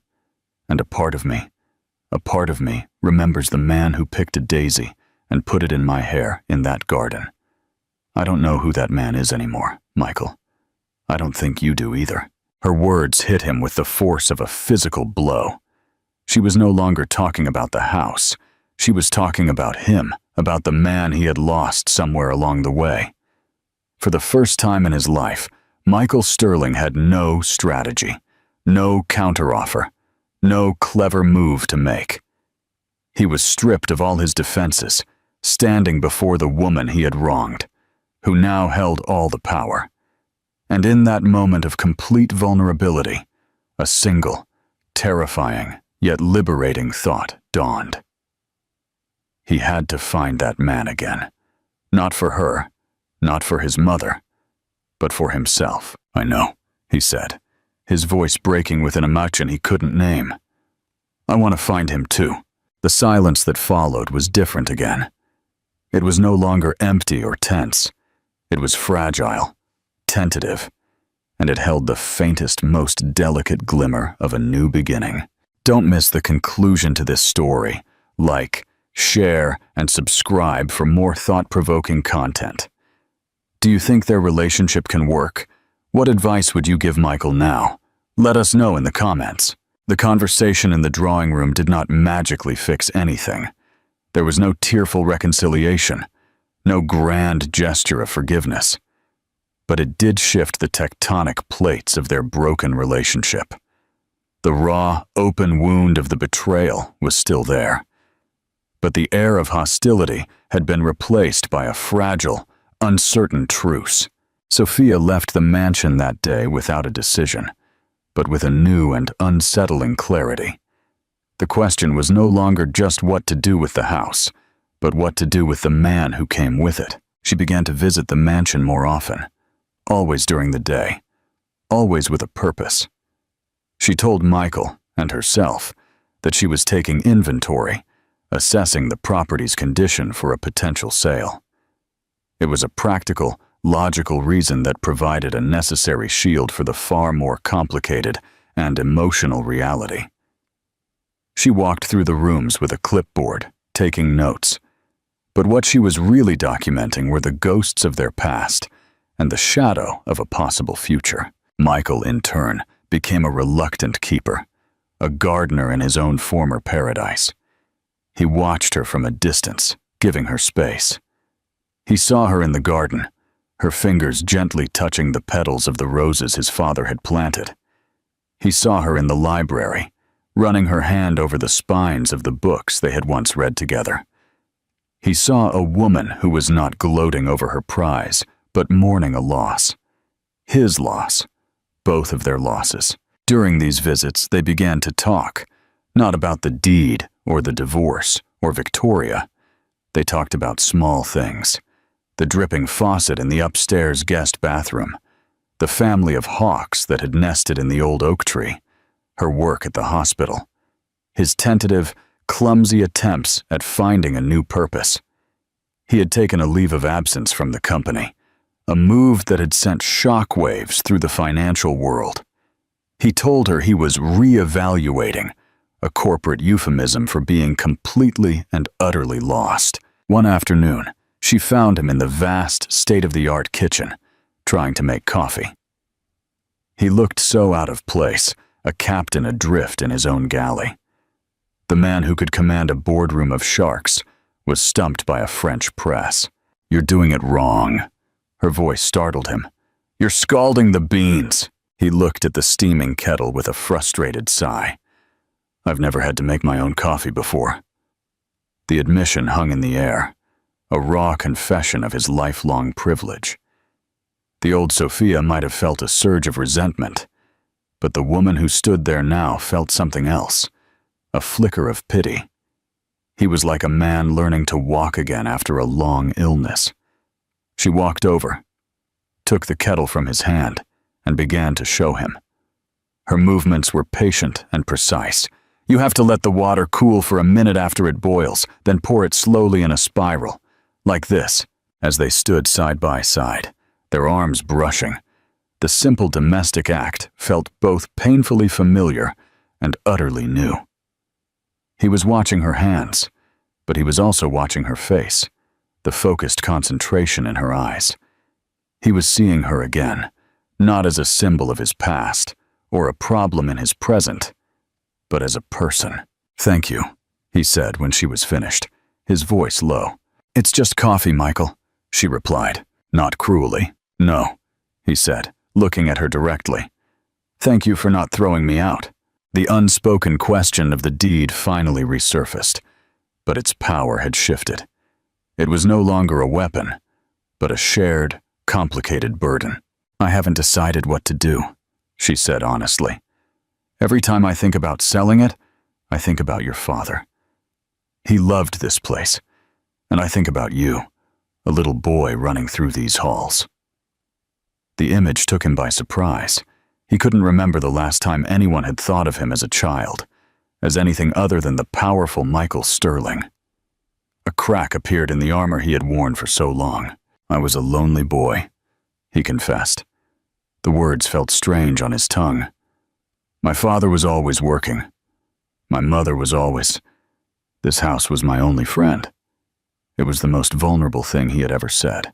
Sophia looked at him, and for the first time, she saw past the arrogant man who had betrayed her and glimpsed the lonely boy he had been. It didn't excuse his actions, but it offered a shred of explanation. His cruelty hadn't been born of malice, but of a deep, emotional immaturity. He had never learned to connect with people, so he had learned to possess things instead. This fragile understanding became the foundation for a slow, painful process of rebuilding. Michael began to change. It started with small things.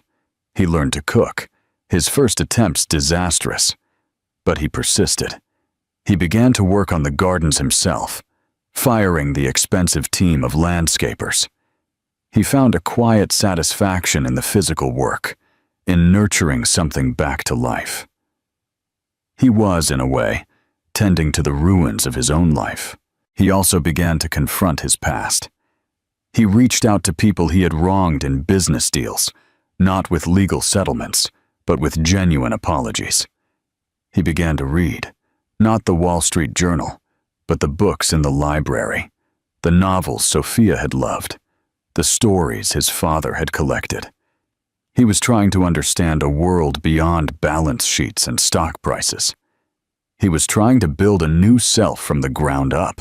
He was becoming the architect of his own redemption. Sophia watched this transformation with a mixture of skepticism and a reluctant, growing hope.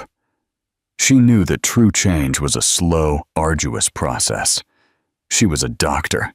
She knew that healing was never linear.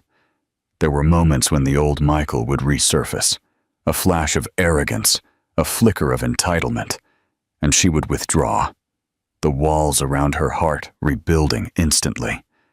But then there were other moments. The time he called her, his voice filled with genuine excitement, to tell her that the hawks had hatched. The afternoon she came to find he had successfully repaired the old grandfather clock in the foyer, something even his father had never managed to do. The day he told her he had set up a blind trust to fund a new pediatric wing at her hospital, using his own personal money, with the only condition that it be named in honor of a patient she had lost. He had done it anonymously, without fanfare. It wasn't a grand gesture to win her back. It was an act of quiet atonement. One crisp afternoon, she found him sitting on the back patio, watching the sunset paint the sky in shades of orange and purple. A copy of Persuasion lay on the table beside him. Reading it?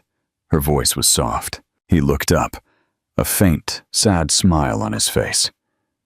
I'm trying to understand Captain Wentworth, a man who let pride and anger steal 8 years of happiness from him, a man who almost lost everything because he was too afraid to say what was in his heart. He looked at her, his eyes clear and direct, stripped of all artifice. I was a fool, Sophia, a blind, arrogant fool. I threw away the most precious thing in my life for nothing. I don't expect you to forgive me. I don't deserve it. But I need you to know that I see it now. I see you, and I am so, so sorry. The apology, when it finally came, was not the one she had imagined. It wasn't dramatic or desperate. It was quiet, simple, and utterly sincere. It was the apology of a man who had finally faced himself. Tears sprang to Sophia's eyes, tears she had refused to shed for months. They were not tears of sadness, but of a complex, overwhelming catharsis. The anger and resentment she had carried for so long began to melt away, not into forgiveness, but into a kind of peaceful acceptance. She sat in the chair across from him. The deed to the house, the great, unresolved question between them, suddenly seemed a minor detail. The real question was about the man sitting before her. Could a person truly change? Could a love that had been so completely broken ever be mended? She didn't have the answers, but as she watched the last sliver of sun disappear below the horizon, she realized, for the first time, that she was willing to find out. She reached across the table and placed her hand on top of his. "Tell me about the Hawks," she said. The touch of her hand on his was a spark in the dark, a fragile connection across an abyss of pain. It was not a promise, it was not forgiveness, but it was a beginning. Don't miss the conclusion of this story. Like, share, and subscribe for more content that makes you think. Do you think their relationship can work? What advice would you give Michael? In the weeks that followed, the dynamic between them settled into a new, unwritten rhythm. The mansion was no longer a battleground or a prize. It became a neutral ground, a sanctuary where two broken people were tentatively exploring the possibility of healing. Sophia made her decision about the house. It came to her not in a moment of dramatic revelation, but in a quiet moment of clarity, while she was sitting with a terminally ill patient. The little girl, wise beyond her years, had been talking about her dream house, a fantastical place with a slide instead of stairs and a river of chocolate in the backyard. It was a house built not of brick and mortar, but of joy and imagination. And Sophia realized that was what the Sterling mansion needed to become. Not a monument to a fractured past, but a place of life, healing, and hope. She presented her idea to Michael and Mrs. Eleanor one Sunday afternoon. They sat in the sunroom, the light streaming in, illuminating the motes of dust that danced in the air, remnants of the house's old, stagnant life. "I'm not going to sell it," Sophia announced, her voice firm and sure. "And I'm not going to live in it, not as it is." Michael's heart, which had been cautiously optimistic, sank. He braced himself for the blow. "I want to turn it into something else," she continued, her eyes lighting up with the passion he remembered from when she talked about her work. "I want to create the Sophia Hayes House, a place for the families of the children at the hospital, a place where they can stay, for free, while their kids undergo long-term treatment. A home away from home, with gardens for them to walk in, a library to escape to, a kitchen large enough for them to cook their own meals, a place of peace and respite in the midst of the worst time of their lives." She looked at them, her gaze both challenging and hopeful. "The main house has more than enough room. The east wing can be converted into private family suites. We can use the ballroom for group therapy, for art classes for siblings. We can make this place useful." The audacity of the idea was breathtaking. To take this symbol of private, exclusive wealth and turn it into a beacon of communal compassion was a move of such profound moral elegance that Michael was speechless. He looked at his mother, expecting her to be horrified at the thought of her ancestral home becoming what she might consider a glorified boarding house. But Mrs. Eleanor was smiling. It was a broad, genuine smile of pure, unadulterated pride. She looked at Sophia with an expression of admiration so deep it was almost reverent. "That," Mrs. Eleanor said, her voice choked with emotion, "is the best idea I have ever heard in my life. Your father would have loved it." She turned to Michael. "Well, son, what do you think of Dr. Hayes' proposal?" All eyes were on him. This was a test, an opportunity to prove that his transformation was real. The old Michael would have seen the financial folly, the logistical nightmare, the desecration of his heritage. The new Michael saw only the beauty. "I think," he said slowly, his voice filled with a sincerity that even surprised himself, "that it's a brilliant idea, and I want to help." He looked at Sophia. "I want to run it. I'll leave the company. I'll manage the foundation. I'll oversee the renovations. I'll handle the fundraising. Let me build this with you, Sophia. Let me help you create this." It was a plea and a promise.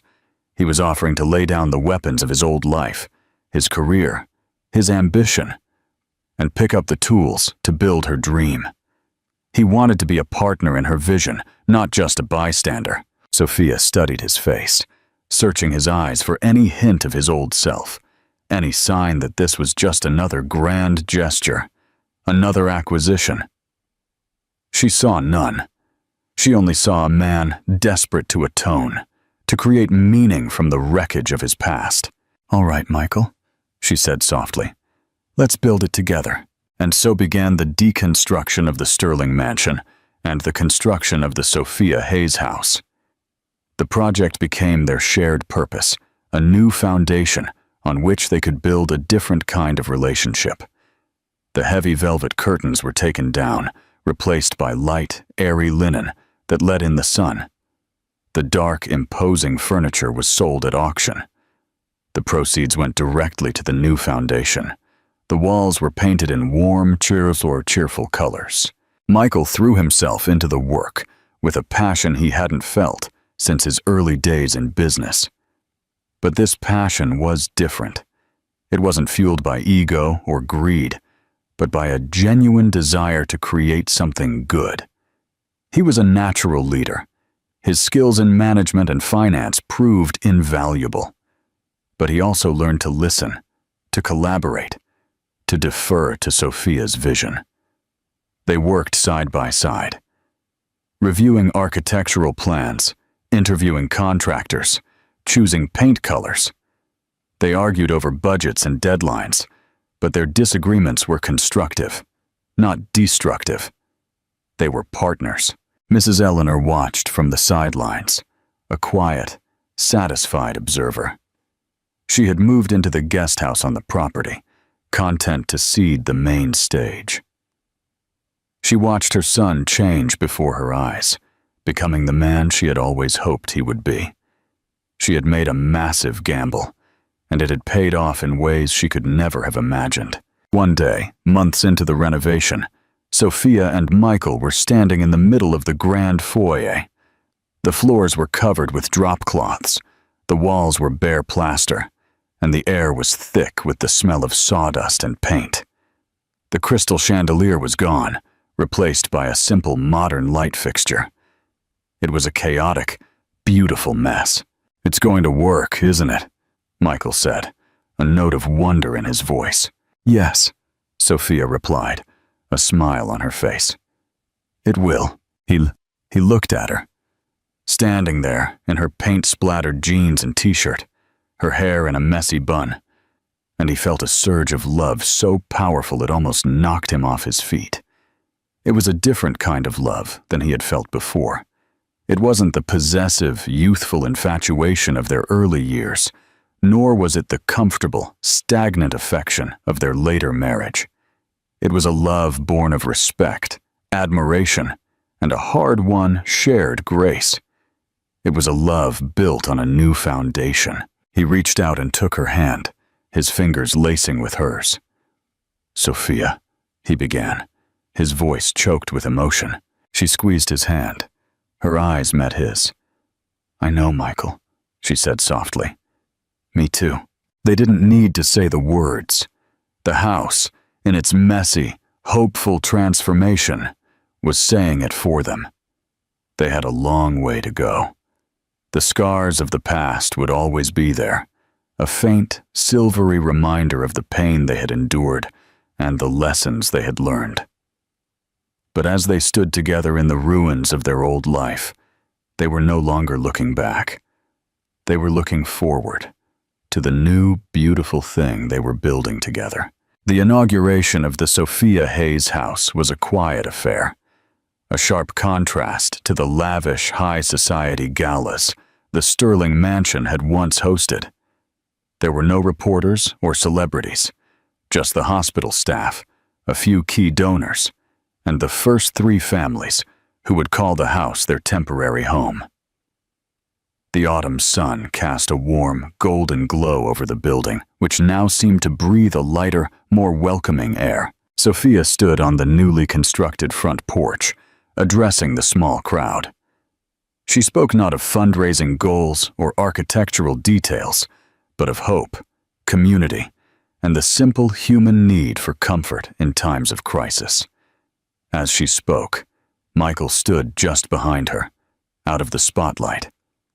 He watched her, his heart swelling with a pride that was pure and selfless. This was her vision, her triumph. He was simply a humble contributor, and that was more than enough. After the speeches, they mingled with the guests. Michael found himself talking to a young father whose 6-year-old daughter was battling leukemia. The man, his eyes hollowed with fear and exhaustion, talked about the relief of having a quiet, beautiful place to stay, just minutes from the hospital. "I can cook my daughter her favorite meal tonight," the man said, his voice breaking. "In a real kitchen.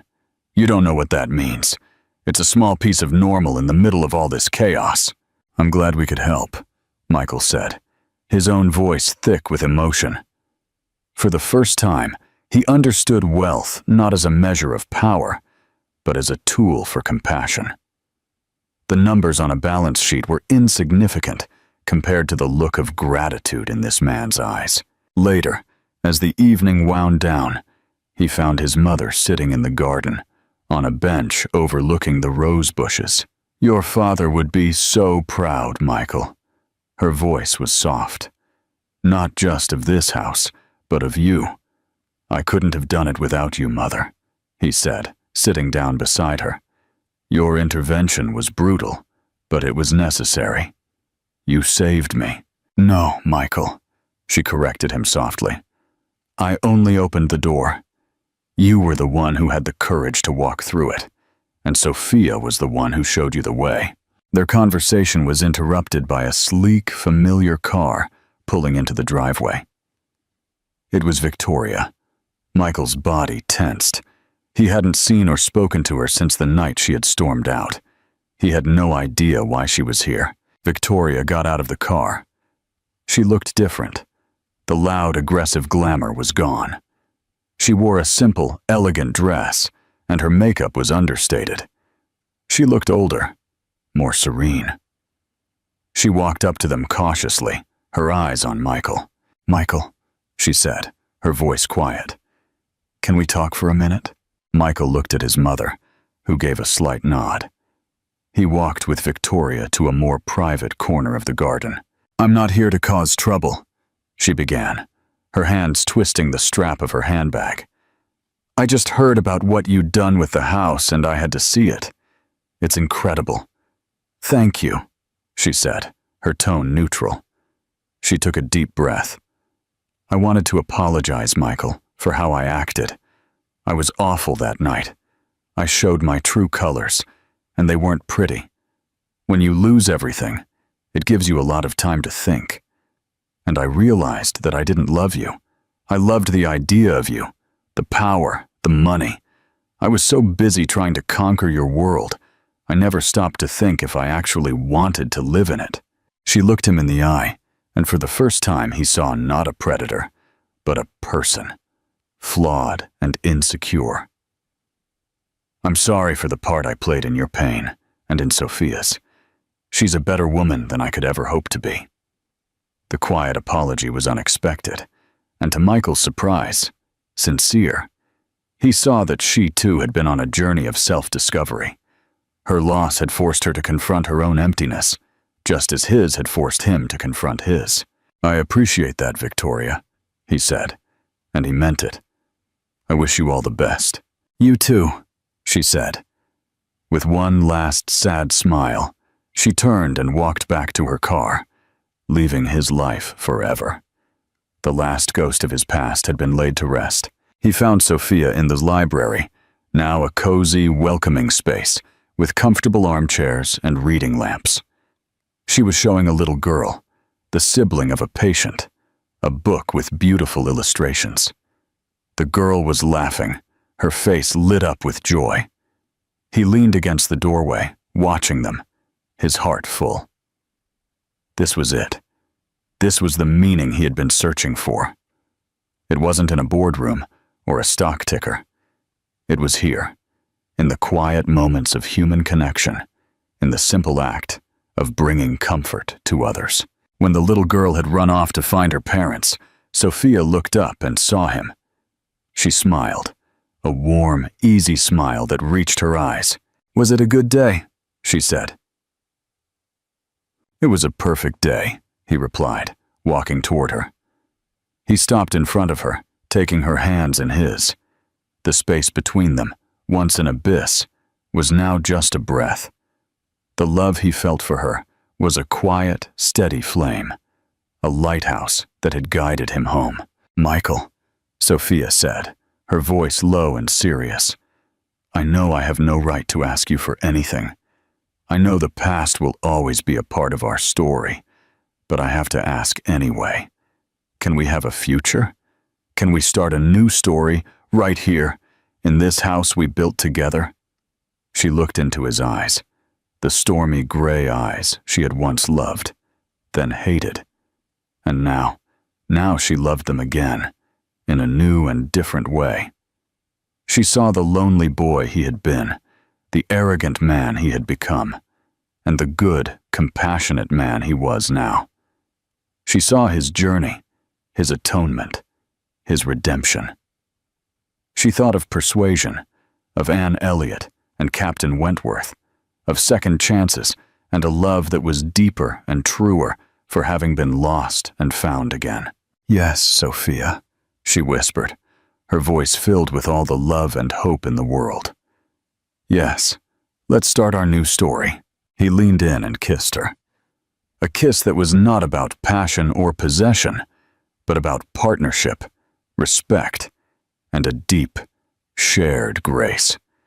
It was a kiss that sealed the past and opened the door to the future, in the heart of the home, built on the ashes of their old life.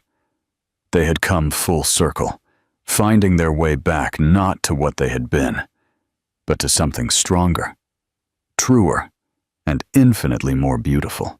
A year later, the Sophia Hayes house was humming with a quiet, steady rhythm of life. The initial novelty had worn off, replaced by the comfortable hum of routine. Families came and went, their stays marked by the ebb and flow of treatments, of good days and bad. The house absorbed it all, the tears, the laughter, the whispered conversations late at night, the shared meals in the large community kitchen. It had become exactly what Sophia had envisioned, a sanctuary, a place of solace. Michael had found his calling not in grand fundraising gestures, but in the small, daily acts of service. He was the one who fixed the broken toaster, who drove a mother to the pharmacy in the middle of the night, who sat with a shell-shocked father in the library, offering not advice, but simply sharing the silence. The residents didn't know he was Michael Sterling, the former financial titan. They simply knew him as Michael, the kind, quiet man who ran the house and always seemed to know what they needed before they asked. He had traded his power suit for a tool belt, his corner office for a small, cluttered desk in what used to be the butler's pantry. And he had never been happier. Sophia continued her work at the hospital, but her life was no longer consumed by it. She left her work at the door when she came home each night, to the guest house on the property where she and Michael now lived. Their life together was a quiet architecture of happiness, built on a foundation of shared purpose and mutual respect. They were not the golden couple they had once been. Their life was not a glossy magazine spread. It was real, messy, and infinitely more precious. Their love was not a fiery passion, but a deep, enduring partnership. It was in the way he would bring her a cup of tea, just the way she liked it, after a long shift. It was in the way she would listen, truly listen, as he talked about his day, celebrating the small victory of a repaired boiler or the smile of a child. They had learned to communicate not just with words, but with gestures, with silences, with a shared understanding that had been forged in the crucible of their past. Mrs. Eleanor, now in her late years, was a constant, gentle presence. She spent her afternoons reading to the children in the garden or teaching them how to play chess in the sunroom. She had found a new role, not as the formidable matriarch of a dynasty, but as the beloved grandmother of this strange, wonderful, extended family. The harshness in her had softened, replaced by a quiet serenity and contentment. She had gambled everything on her son's character, and in doing so, had not only saved him, but had also found her own redemption. One crisp autumn evening, exactly 2 years after that fateful dinner, Michael and Sophia sat on the back patio of the main house, watching the residents prepare for a small Halloween party. Children in costumes ran across the lawn, their laughter echoing in the twilight. "Do you miss anything?" Sophia asked softly, her head resting on his shoulder. "The old life? The deals? The power?" Michael thought for a moment, watching a little boy dressed as a superhero chase a girl dressed as a fairy. "No," he said. His voice was filled with a certainty that was absolute. "I was playing a game, Sophia. A game where you win by accumulating things, but I never felt like I had enough. Now," he gestured to the scene before them, "this is real. This has meaning. I don't own any of it, but I feel richer than I've ever been in my life." He looked at her, his eyes filled with a deep, unwavering love. "I spent so many years trying to build an empire that I didn't realize the only thing worth building was a life. With you." She smiled, her heart full. "We built a good life, Michael Sterling." "No," he corrected her, a soft smile playing on his lips as he kissed the top of her head. "We built a great life. The past was not forgotten. The scars remained, a faint, silvery reminder of the pain they had endured and the lessons they had learned. But they were no longer a source of anger or regret. They were simply a part of their story. The story of how two people lost everything only to find something far more valuable in the ruins. They had learned that true power was not in what you possessed, but in what you gave. And that the strongest foundations were not built on wealth or privilege, but on the quiet, resilient, and extraordinary power of love and second chances. Don't forget to subscribe to the channel for more.